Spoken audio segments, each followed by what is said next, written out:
यतः परमकैवल्यं गुरुमार्गेण वै भवेत्। गुरुभक्तिरतिः कार्या सर्वदा मोक्षकाङ्क्षिभिः। एक एवाद्वितीयोऽहं गुरुवाक्येन निश्चितः। एवमभ्यस्यता नित्यं न सेव्यं वै वनान्तरम्। अभ्यासानिमिषेणैव समाधिमधिगच्छति।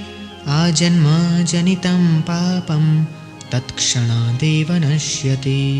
गुरुर्विष्णुः सत्त्वमयो राजसश्चतुराननः। तामसो रुद्ररूपेण सृजत्यवतिहन्ति च। तस्यावलोकनं प्राप्य सर्वसङ्गविवर्जितः। एकाकी निःस्पृहः शान्तः स्थातव्यं तत्प्रसादतः। सर्वज्ञपदमित्याहुर्देही सर्वमयो भुवि। सदानन्दः सदा शान्तो रमते यत्र कुत्रचित्। यत्रैव तिष्ठते सोऽपि स देशः पुण्यभाजनः। मुक्तस्य लक्षणं देवि तवाग्रे कथितं मया। यद्यप्यधीता निगमः षडङ्ग आगमः प्रिये। अध्यात्मादीनि शास्त्राणि ज्ञानं नास्ति गुरुं विना। शिवपूजारतो वापि विष्णुपूजारतोऽथवा गुरुतत्त्वविहीनश्चेत् तत्सर्वं व्यर्थमेव हि।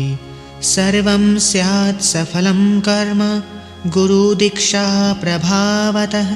गुरुलाभात् सर्वलाभो गुरुहीनस्तु बालिशः। मोक्ष की आकांक्षा करने वालों को गुरु भक्ति खूब करनी चाहिए, क्योंकि गुरुदेव के द्वारा ही परम मोक्ष की प्राप्ति होती है।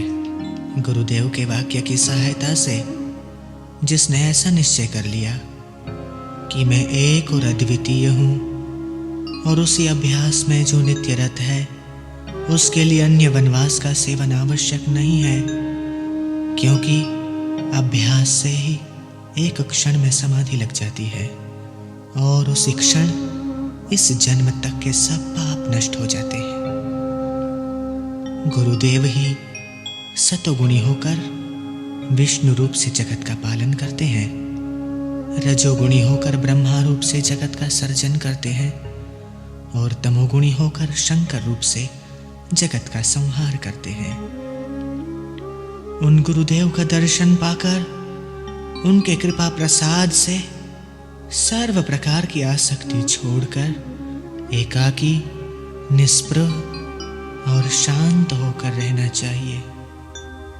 जो जीव इस जगत में सर्वमय, आनंदमय और शांत होकर सर्वत्र विचरता है, उस जीव को सर्वज्ञ कहते हैं। ऐसा पुरुष जहाँ रहता है वह स्थान पुण्य तीर्थ है। हे देवी, तुम्हारे समक्ष मैंने मुक्त पुरुष का लक्षण कहा।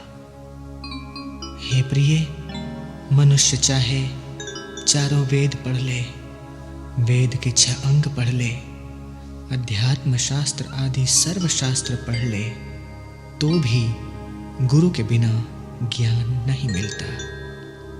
शिव जी की पूजा में रत हो या विष्णु की पूजा में रत हो, परंतु गुरु तत्व के ज्ञान से रहित हो तो वो सब व्यर्थ है। गुरुदेव की दीक्षा के प्रभाव से सब कर्म सफल हो जाते हैं। गुरुदेव की संप्राप्ति रूप परम लाभ से अन्य सर्व लाभ मिलते हैं। जिसका गुरु नहीं है वो मूर्ख है। तस्मात् सर्व प्रयत्नेन सर्वसंग विवर्जितः। विहाय शास्त्रजालानि गुरुमेव समाश्रयेत्। ज्ञानहीनो गुरुत्याज्यो मिथ्यावादी विडम्बकः। स्वविश्रान्तिं न जानाति परशान्तिं करोति किं। शीलायाः किं परं ज्ञानं शीलासङ्घप्रतारणे। स्वयं तर्तुं न जानाति परं निस्तारयेत् कथं। न वन्दनीयास्ते कष्टं दर्शनात् भ्रान्तिकारकः। वर्जयेत्तान् गुरुन् दूरे धीरानेव समाश्रयेत्। पाखण्डिनः पापरता नास्तिका भेदबुद्धयः। स्त्रीलम्पटा दुराचारः कृतघ्ना बकवृत्तयः। कर्मभ्रष्टः क्षमानष्टः निन्द्यतर्कैश्च वादिनः। कामिनः क्रोधिनश्चैव हिंस्राश्चण्डशठास्ततः। ज्ञानलुप्ता न कर्तव्या महापापास्तथा प्रिये। एभ्यो भिन्नो गुरुः सेव्य एकभक्त्या विचार्य च। सत्यं सत्यं पुनः सत्यं धर्मसारं मयोदितं। गुरुगीता समं स्तोत्रं नास्ति तत्त्वं गुरोः परम्। अनेन यद्भवेत् कार्यं तद्वादामि तव प्रिये। लोकोपकारकं देवि लौकिकं तु विवर्जयेत्।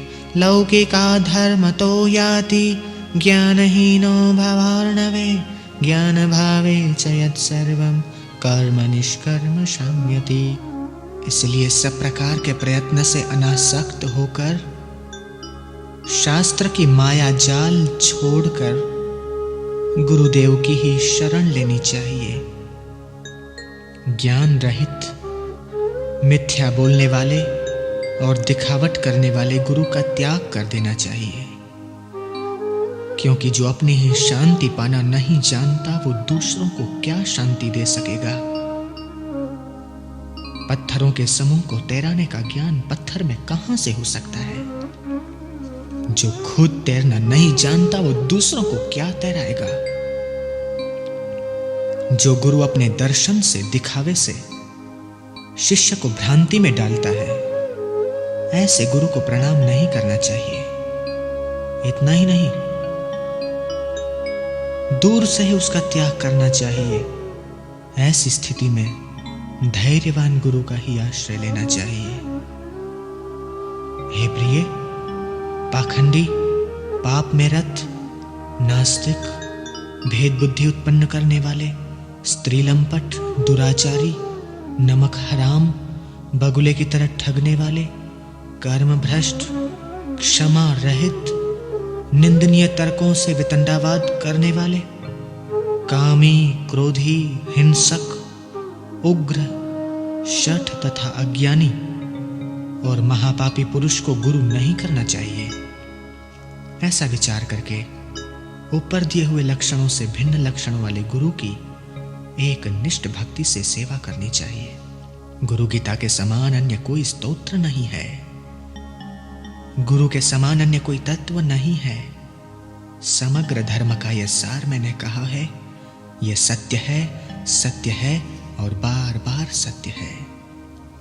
हे प्रिय, इस गुरु गीता का पाठ करने से जो कार्य सिद्ध होता है वो अब कहता हूं। हे देवी, लोगों के लिए यह उपकारक है, मात्र लौकिक का त्याग करना चाहिए। जो कोई इसका उपयोग लौकिक कार्य के लिए करेगा वह ज्ञानहीन होकर संसार रूपी सागर में गिरेगा। ज्ञान भाव से जिस किसी कर्म में इसका उपयोग किया जाएगा वो कर्म निष्कर्म में परिणत होकर शांत हो जाएगा। इमां तु भक्ति भावेन पठिद्वै शृणुयादपि लिखित्वा यत् प्रसादेन तत्सर्वं फलमश्नुते। गुरुगीतामिमां देवी हृदि नित्यं विभावय महाव्याधिगतिर्दुःखैः सर्वदा प्रजपेन्मुदा। गुरुगीताक्षरैकैकं मन्त्रराजमिदं प्रिये। अन्ये च विविधा मन्त्राः कलां नार्हन्ति षोडशीम्। अनन्तफलमाप्नोति गुरुगीता जपेन तु। सर्वपापहरा देवी सर्वदारिद्र्यनाशिनी। अकालमृत्युहन्त्री च सर्वसङ्कटनाशिनी। यक्षराक्षसभूतादि चोरव्याघ्रविघातिनी। सर्वोपद्रवकुष्ठादि दुष्टदोषनिवारिणी। यत्फलं गुरुसान्निध्यात् तत्फलं पठनात् भवेत्। महाव्याधिहरा सर्व विभूतेः सिद्धिदा भवेत्। अथवा मोहने वश्ये स्वयमेव जपेत् सदा। मोहनं सर्वभूतानां बन्धमोक्षकरं परं। देवराज्ञां प्रियकरं राजानं वशमानयेत्। मुखस्तम्भकरं चैव गुणानां च विवर्धनं। दुष्कर्मनाशनं चैव तथा सत्कर्मसिद्धिदम्। असिद्धं साधयेत् कार्यं नवग्रहभयापहम्। दुःस्वप्ननाशनं चैव सुस्वप्नफलदायकम्। भक्ति भाव से इस गुरु गीता का पाठ करने से, सुनने से और लिखने से वो भक्त सब फल भोगता है। हे देवी, इस गुरु गीता को नित्य भाव पूर्वक हृदय में धारण करो। महाव्याधि वाले दुखी लोगों को सदा आनंद से इसका जप करना चाहिए। हे प्रिय, गुरु गीता का एक एक अक्षर मंत्र राज है। अन्य जो विविध मंत्र हैं वो इसके 16वां भाग भी नहीं। हे देवी, गुरु गीता के जप से अनंत फल मिलता है। गुरु गीता सर्व पाप को हरने वाली और सर्व दारिद्र्य का नाश करने वाली है। गुरु गीता अकाल मृत्यु को रोकती है, सब संकटों का नाश करती है, यक्ष, राक्षस, भूत, चोर और शेर आदि का घात करती है। गुरु गीता सब प्रकार के उपद्रवों, कुष्ठ आदि दुष्ट रोगों और दोषों का निवारण करने वाली है। श्री गुरुदेव के सानिध्य से जो फल मिलता है वह फल इस गुरु गीता का पाठ करने से मिलता है। इस गुरु गीता का पाठ करने से महाव्याधि दूर होती है, सर्व ऐश्वर्य और सिद्धियों की प्राप्ति होती है। मोहन में अथवा वशीकरण में इसका पाठ स्वयं करना चाहिए। इस गुरु गीता का पाठ करने वाले पर सर्व प्राणी मोहित हो जाते हैं, बंधन में से परम मुक्ति मिलती है।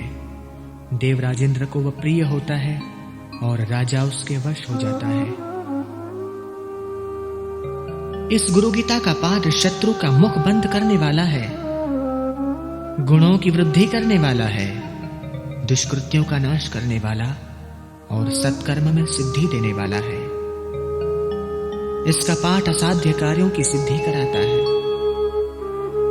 नवग्रहों का भय हरता है, दुस्वप्न का नाश करता है और सुस्वप्न के फल की प्राप्ति कराता है।